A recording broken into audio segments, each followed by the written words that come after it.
Okay, so I want to talk about a another form of practice, but this form of practice is really interesting because you don't even have to have your instrument when you do this.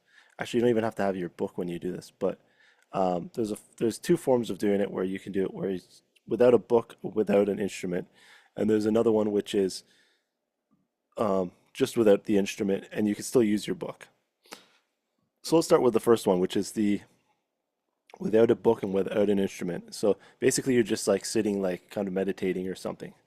So it could be done like when you're driving somewhere, when you're on a train or something. Instead of looking at your phone, you just close your eyes and you imagine yourself playing your instrument. The things that you would practice, that you would normally practice on your instrument, you imagine yourself doing it. So whatever, scales you're doing, whatever chords you're doing, stuff like that. Um, and another really good place to do it is when you're laying down to go to sleep at night.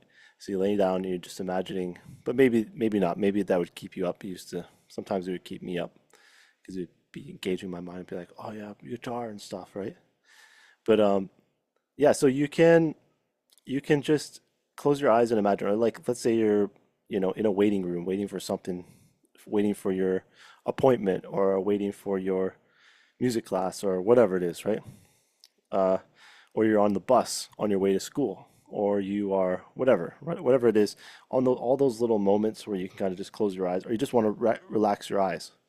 So you just close your eyes and you can just kind of imagine. Maybe you just want to take a break, stretch out on a couch, and relax for a bit, rest your eyes a bit. So you lay back, you meditate, you stretch out, and you just imagine yourself playing your instrument, whatever it is, the whatever things that you would normally practice for your instrument. So like whatever scales you're working on, whatever chords you're working on, you just try to imagine it as detailed as much as you can. So like you can, it's a little trickier to do it with the actual sound as well, but you can actually train your mind to hear it as well. Anyways, this is called like the ghost guitar method or like the ghost piano method, where you've got like the physical real piano in front of you or the physical real guitar in front of you. But then you've got the one where it's the one that exists in your mind, essentially. Um, so yeah, there's an interesting story that kind of explains this. Actually, I've got three stories that explain this. So I'll tell the first story. Um, I was My mom was in a choir, and her choir, it was like a choir slash symphonic orchestra kind of thing, and she her group was doing Bach's Mass in B flat minor. And so, anyways, we went in and really awesome performance. And I just remember seeing the harpsichord player playing, just rocking it out, And in the middle, and then after the show, I said to the guy who put the whole thing on, kind of put the whole thing together, and I said, "Oh, that harpsichord player was awesome. He's doing really good." And he said, that guy doesn't even have a piano at his house." I'm like, "What?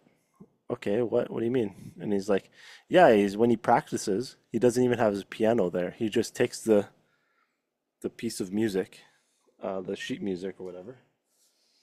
All right, so he opens it up to whatever page for reading his sheet music, and he just looks at it and imagines him playing it in the piano in his mind, and he does that so much that when it's time to do rehearsal, he shows up at the rehearsal place and he plays on the piano at the rehearsal place, and he plays it as if he had been practicing it the whole time. Okay, so that's how strong this method can be. Um, and the really cool thing about that is the normally when you have to sit at the keyboard and you have to like, it's kind of hard on the back, or like you're sitting there with the guitar and you're kind of, it's a little taxing on the body. So the cool thing about this is if you've been playing for a long time, you want to take a break, you can just kind of sit back, open up your book, and then just look at it and imagine yourself playing it in as much detail in your mind as possible. Um, so yeah, and then can be considered a form of practice. And then another one I really like to do, and the cool thing about this too is one time I used to do this when I would take my books with me outside. I would spend a lot of time outside, um, like kind of camping and stuff like that. And I was sitting around like this. bonfire that I had made, and I was just kind of sitting in the sunshine. And I pulled out my book, and I was just imagining myself playing. So it was really cool. And actually, I practiced the piece so much in my mind, I imagined myself playing it, and then I was like, I felt I got to the point where I practiced it enough where I felt like I could play it on guitar, like I just practiced it so much. So I went and I grabbed my guitar and I played it, and I played it like boom, right off the bat, like as if I had been practicing it the whole time, and I had essentially on the ghost guitar in my mind. Another really interesting one is, back in the day, what I would do is, I'd be practicing a bunch, and then I would just want to take a break. So I would go lay down on my bed, and I'd close my eyes, and in my mind, I'm just resting my eyes and resting my body. And in my mind, I would try to play things like the C major scale to try to imagine it in as much detail as possible. Dun, dun, dun, dun, dun, dun, dun, dun. Or just a song. Like I would write a song. Eventually, I got good enough to the point where I could actually write a song in my mind on the guitar, and then I would get up and I would actually play it on the guitar, and it would sound like the song that was written in my mind. So yeah, you can work on this really well. And I think a really good example of that would be like Mozart, who was really good at he could just like imagine an entire symphony in his head, and then he would go home and he'd write it just note for note. Uh, and then the third story here is, my uncle Ed told me about this prisoner in some war. I think it was like Vietnam or something. I can't remember exactly what it is, but some American soldier who got captured as a prisoner of war. And he was just bored out of his mind because he was just sitting in this cell all day, just doing nothing, just staring at the wall. So what he started to do is he would close his eyes and he would imagine himself playing golf in as much detail as possible. You'd feel the wind, you'd feel the sunlight, you'd see the whole uh, the way you know the hills sloped or whatever, and how it felt in his hand as he was holding the golf club and swinging it and hitting it just the right angle and making the ball fly. And he basically just play golf in his mind. And the really cool thing is that when the war ended and he was freed, he went back to the United States and he played a game of golf. And he was in prison for like I think a couple of years or something. But he went back after the war, and after a couple of years and stuff, he went back to the U.S. and he played a game of golf, and he got some really good score, and it was as if he had been practicing golf those entire 5 years or however long he was in there. So yeah, don't underestimate the power of the mind in terms of visualizing um, yourself doing things, or in this case, just visualizing yourself practicing, and uh, and try to utilize that. It can be a really nice way of practicing because you don't have to sit with your instrument. You don't have to sit at the bench. You don't have to, have your eyes open. You can be laying back, relaxed, laying in the sunshine under a tree or something, reading a book, just looking at a book, or just closing your eyes and imagine yourself playing.